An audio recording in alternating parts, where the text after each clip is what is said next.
Morning, my dear students. I am Ankur sir, and today we discuss about coordinate geometry. Coordinate geometry is very easy topic. Let us assume these two points A and B. Find the distance between them. Assume that this coordinate is x1 y1 and it is x2 y2. Both coordinates is given. Find the distance between 2 points. The formula is AB is equal to under root x2 minus x1 whole square plus y2 minus y1 whole square. Here, distance between 2 points. It is x2 minus x1 का whole square plus y2 minus y1 का whole square. If the question is given distance from the origin, अगर आपको origin से distance निकालनी हो तो let us assume one coordinate is x and y and the origin coordinate is 0, 0. Here the formula is under root x square plus y square. Distance from the origin. चलिए बेटा इसका कुछ question discuss कर लेते हैं. बहुत easy topic है, कुछ भी इसमें ऐसा नहीं है कि जो आपको समझ में ना आए. If 2 points are given 7, 13 and 10, 9. Point A and point B. The coordinate is given. Find the distance between these points. Distance these point is AB.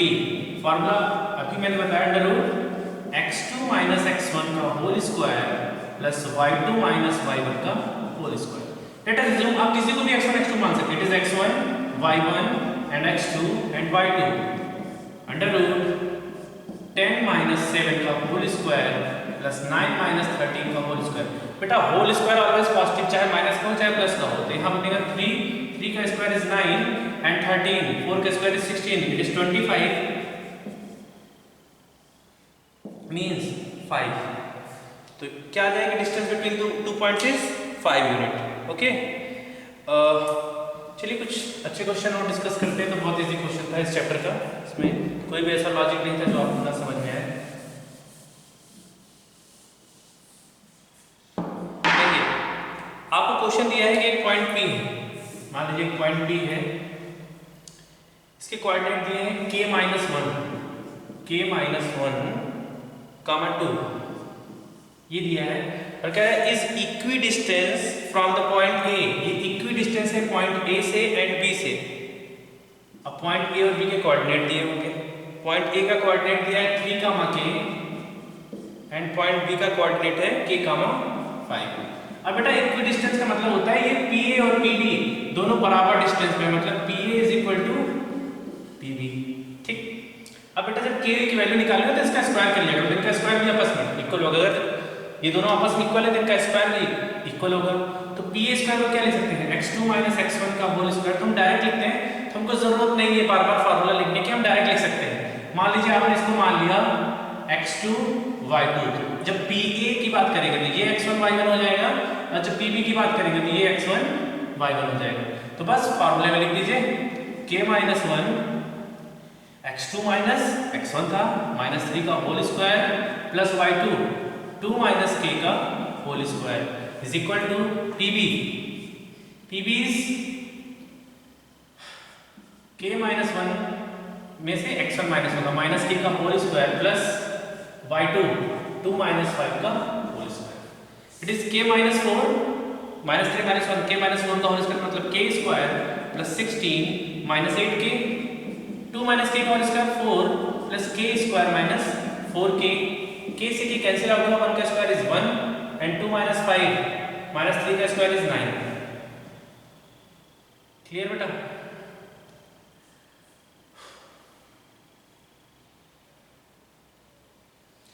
अब k square plus k square it is 2k square minus 8k minus 4k is minus 12k 16 प्लस 4 इज 20 में से 10 गया plus 10 is equal to 0. 2 common है, it is k square minus 6k plus 5 is equal to 0. तो इसको factorize कर लीजिए. k square minus 5k minus k plus 5 is equal to 0/2. ये 2 इधर आ जाएगा, k कॉमन हो गया, इट इज k -5 -1 कॉमन हो गया, it is k minus 5 is equal to 0। तो क्या है k minus 5 and k minus 1 is equal to 0। तो k is equal to 5 and k is equal to 1। k की दो वैल्यू आई, here the required value of k is 1 and 5। क्योंकि आपसे इसमें क्वेश्चन पूछा था if the point P equidistance from a and b find the value of k की क्या वैल्यू होगी जिससे इक्विडिस्टेंस होगा। तो k की वैल्यू तो 5 होगी और 1 होगी। क्लियर?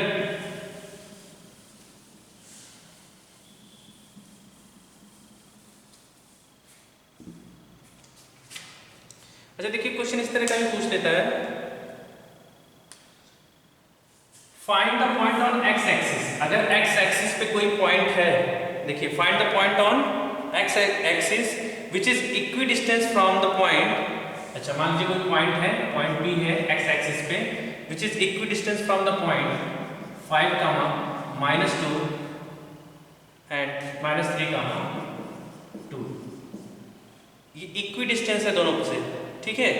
तो अब बेटा ये पॉइंट किस पे देखिए कह रहा है find the point on x axis. x axis पे पॉइंट होगा तो उसका y कोऑर्डिनेट हमेशा 0 होगा, तो इसका कोऑर्डिनेट क्या होगा x, 0। ये इक्विडिस्टेंस है, मान लीजिए a है ये b है, तो pa is equal to ab then square is equal to, so equal let us assume it is x2 it is y2। एक बार इसको x और y को मान लीजिए, एक बार इसको x और y को मान लीजिए, बस फार्मूला भी लिखने की जरूरत नहीं है। x - 5 का होल स्क्वायर प्लस 0 - -2 का whole square is equal to x2 x minus 3 का होल स्क्वायर एंड 0 - 2 का whole square. It is x square plus 25 minus 10x plus 4 equal to x square plus 9 plus 6x plus 4। x square cancel out हो गया।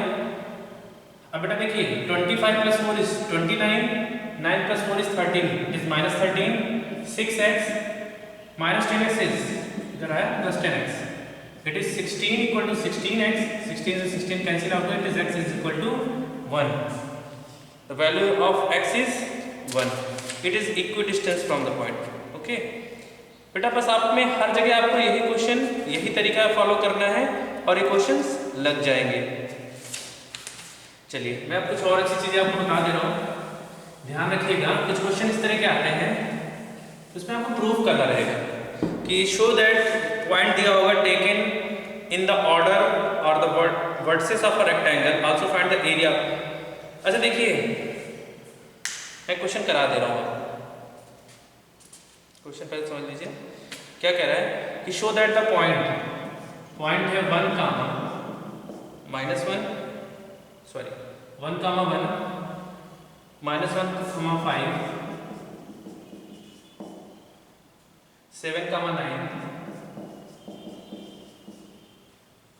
And 9, 5। इसको कह रहा है इस 4 बेटा ये कोऑर्डिनेट दिए हैं, कह रहा है taken in that order are the vertices of a rectangle. इसको एक ऐसे ऑर्डर लिया गया कि रेक्टेंगल की वर्टेक्स हो, ये रेक्टेंगल की वर्टेक्स हो, मतलब इफ एक ऑर्डर लीजिएगा जैसे ये नहीं कि यहाँ भी लीजिए a b c d, late us assume it is a, it is b, it is c, it is d। फिर आपसे कह रहा है find the area of the rectangle. आपको ये शो करना है कि ये वर्टेक्स होगी रेक्टेंगल की। तो रेक्टेंगल की प्रॉपर्टी आपको ध्यान में चाहिए, रेक्टेंगल में अपोजिट साइड्स आर इक्वल, ठीक है, and diagonals are also equal. Rectangle की प्रॉपर्टी होती है opposite sides are equal and diagonals are also equal. बेटा देखो मैं लगा नहीं रहा हूं, मैं आपको समझा रहा हूं। तो आप ए बी के बीच की डिस्टेंस निकाल लेंगे x2 - x1 से, फिर BC के बीच की डिस्टेंस निकाल लेंगे, फिर CD के बीच की डिस्टेंस निकाल लेंगे, फिर DA के बीच की डिस्टेंस निकाल लेंगे। ये फाइंड करेंगे तो जब आप निकालेंगे तो AB की डिस्टेंस आ रही है 2√5 x2 - x1 + y2 - y1, जो AB की आएगी वही BC की भी आएगी, और CD की आ रही है आई थिंक 4√5, जो CD की आ रही है वही AD की आ जाएगी। ये डिस्टेंस क्या होगी, सब इक्वल होगी। लेकिन इतना करने से आप रेक्टेंगल नहीं कह सकते, इसके डायगोनल्स भी इक्वल होने चाहिए, क्योंकि opposite sides are equal then it is called a parallelogram. तो अगर इसके डायगोनल भी इक्वल हो गए, मतलब AC इक्वल टू BD आ जाए, तो ये रेक्टेंगल हो जाएगा। तो बेटा AC और BD आप निकाल लीजिए और दोनों टेन यूनिट आएगा। AC और BD कैसे निकालेंगे, देखिए B के कोऑर्डिनेट दिए हैं -1, 5 और D के कोऑर्डिनेट दिए हैं 9, 5। ये दो पॉइंट इनके बीच की डिस्टेंस निकाल लीजिए, x2 - x1 + y2 - y1 का होल स्क्वायर। इतना बड़ा क्वेश्चन है, मेरा काम सिर्फ आपको एक्सप्लेन करना है। ठीक, आपसे फिर क्या कह रहे हैं, एरिया निकाल दीजिए, तो दोनों साइड की लेंथ आ गई ना। देखिए ये क्या है, ए बी, ये 2/5 है और ये क्या है 4/5। Area of rectangle is N to B, 4 2 8 5 40, 40 square unit आ जाएगा। तो कोऑर्डिनेट ज्योमेट्री में बस आपका बेटा यही है। अब आते हैं सेक्शन फार्मूला पे।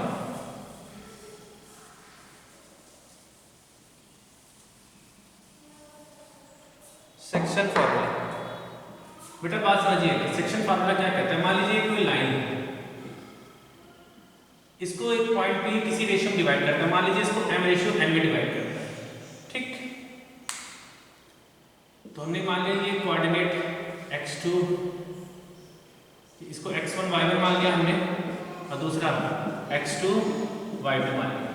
तो बेटा इस जब ये करता है तो सेक्शन फार्मूला क्या कहता है, और इसकी कोऑर्डिनेट है पॉइंट p के x, y, तो x की वैल्यू निकालेंगे, it is mx2 plus nx1 upon m plus n, and y is my2 plus ny1 upon m plus n। This is the section formula, ठीक। अब section formula को use करते हुए क्या करना है, आपको क्वेश्चन सॉल्व करने हैं बेटा। इसी में मिड पॉइंट फार्मूला भी आएगा। मिड पॉइंट ये होता है कि अगर ये लाइन को बराबर बराबर रेशियो में डिवाइड करें तो इसकी भी ये दो, देखिए जो भी रेशियो होगा, जब दोनों बराबर होंगे तो आपस में क्या आ जाएगा, 1:1 आ जाएगा ना। तो m और n की वैल्यू 1 हो जाएगी, तो यहाँ से क्या हो जाएगा, इसका formula x1 plus x2 upon 2 हो जाएगा, क्योंकि m और n की जगह 1 पुट कर देगा, और इसका y1 प्लस y2 अपॉन 2 हो जाएगा। ये होता है सेक्शन फार्मूला। जिसको नहीं समझ में होगा डिवाइड करके देख लेंगे।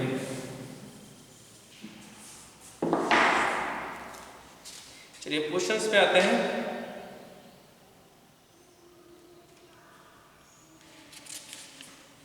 क्वेश्चन कह रहा है कोऑर्डिनेट निकालने हैं, आपको कोऑर्डिनेट दिए होंगे, ऐसे दिया होगा, मान लीजिए कोई कोऑर्डिनेट दिया है 3,4, दूसरा दिया 5,6 एंड दिया है ये 3:2 में डिवाइड कर रहा है, तो इट इज x1 y1, किसी को कुछ भी मान लीजिए, it is x2 y2, it is m/n। सारी वैल्यू पुट कर दीजिएगा, x और y के कोऑर्डिनेट आपके निकल आएंगे। नेक्स्ट क्वेश्चन पे आइए।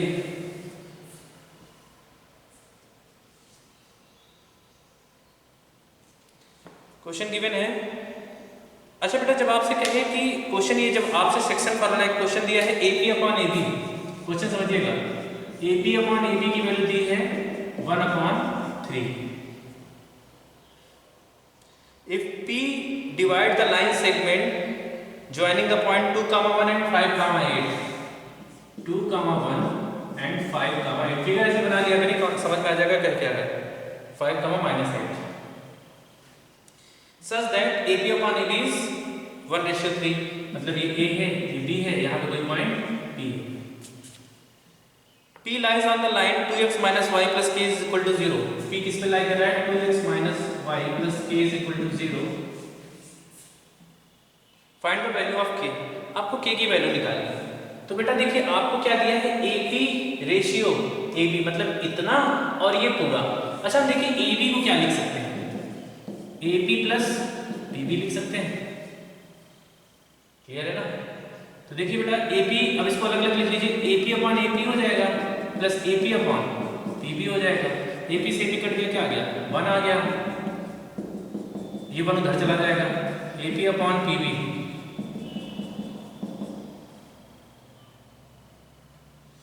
काम करिए सर माइनस में आएगा, ऐसे मत करिएगा, इसको क्रॉस मल्टीप्लाई 1:3 दिया है ना, ठीक।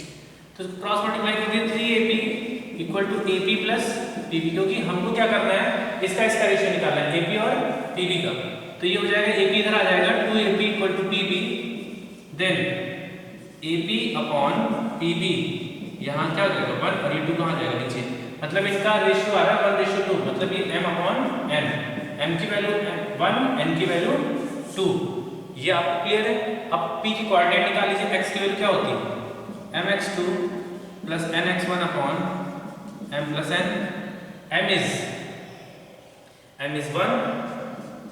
अब बेटा यहाँ पे इसमें से इसको मान लिया x1 y1, इसको मान लिया x2 y2, x2 is 5, n is 2, x1 is 2 upon 1 plus 2, 2 2 जा 4, 5, 9 अपॉन 3 मीन्स 3, क्लियर।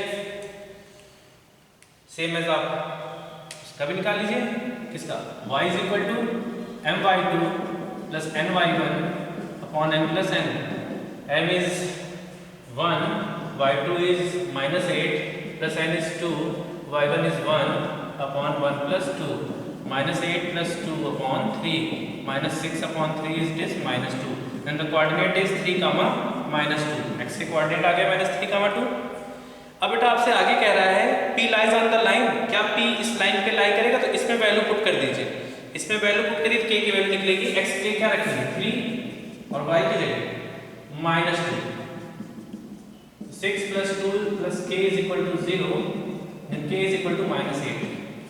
k की वैल्यू क्या आएगी -8, रिक्वायर्ड वैल्यू ऑफ k निकल के आएगी -8। यही था आपका क्वेश्चन। चलिए 2 क्वेश्चन और करा लेते हैं, बस कोऑर्डिनेट ज्योमेट्री में इस बार सिलेबस से भी कट गया है आपका काफी चीजें, तो वो नहीं पढ़ाएंगे, जो बचा है उसको देखिए।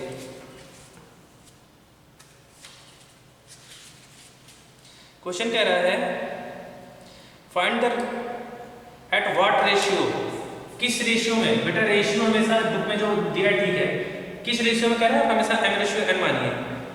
p क्या है जो मानते वही मानेंगे, p 2, -5 मतलब x और y दिया। डिवाइड द लाइन सेगमेंट, किसको डिवाइड करा लाइन सेगमेंट को?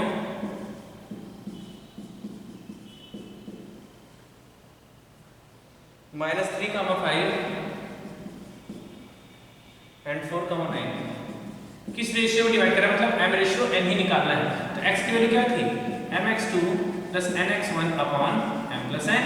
x की वैल्यू यहाँ से क्या है, x और ये y होता है, x की वैल्यू 2 है, m पता नहीं, ये x1 y1 मान लिए, इसको x2 y2 मान लिए, m इंटू 4 प्लस n की वैल्यू क्या है पता नहीं, x1 is -3 upon m plus n। अब देखिए इधर क्रॉस मल्टीप्लाई होगा, ये 2 था that is 2, 2m plus 2n equal to 4m minus 3n, 2n 3n इधर आ गया, प्लस में हो गया 4m माइनस 2m, ठीक है आ गया 5n इक्वल टू 2m। अब बेटा वहां से उधर चला जाएगा n, क्योंकि m रेशियो n निकालना ना, तो 2 नीचे आ जाएगा, m रेशियो n क्या आ गया 5:2, और यही आपको फाइंड करना है। ठीक है, तो आप ऐसे ही लगा लीजिएगा, इसमें बुक में k मान के लगाया, k मानने की कोई जरूरत नहीं, कोई नई चीज इंप्लीमेंट मत किया करिए मैथ में, जैसे पढ़ते हैं वैसे ही लगाते हैं ये। अब देखिए लास्ट है सेंट्रॉइड की बात कर रहे हैं, सेंट्रॉइड ऑफ द ट्रायंगल। अच्छा पहली चीज होती है सेंट्रॉइड की बात करें, सेंट्रॉइड क्या होता है बेटा? देखो ट्रायंगल में मीडियन होती है, मीडियन का काम होता है किसी लाइन सेगमेंट को बराबर बराबर डिवाइड कर देना। तो अगर ये ट्रायंगल है, इसका ये मीडियन है, तो ये मीडियन जहां पे आपस में एक दूसरे को इंटरसेक्ट करते हैं इसी को सेंट्रॉइड कहते हैं। ठीक है, it is the centroid of the triangle. तो सेंट्रॉइड की बात करेंगे, तो मान लीजिए इसकी coordinate x1 y1, it is x2 y2 and it is x3 y3। तो सेंट्रॉइड की बात कर रहे हैं, सेंट्रॉइड की कोऑर्डिनेट क्या हो जाएगी, सबका सम कर लीजिएगा, x1 plus x2 plus x3 upon 3 and y1 plus y2 plus y3 upon, coordinate given होंगे तीनों के, इसका मान लीजिए 2, 3, 3, 4, 4, 5 सबको प्लस करके 3 से डिवाइड कर दीजिए, वही सेंट्रॉइड के कोऑर्डिनेट होते हैं। क्लास 10 में इस बार कोऑर्डिनेट ज्योमेट्री में इतना ही, आगे नेक्स्ट क्लास में नेक्स्ट वीडियो में ट्रायंगल डिस्कस करेंगे। Okay, thank you.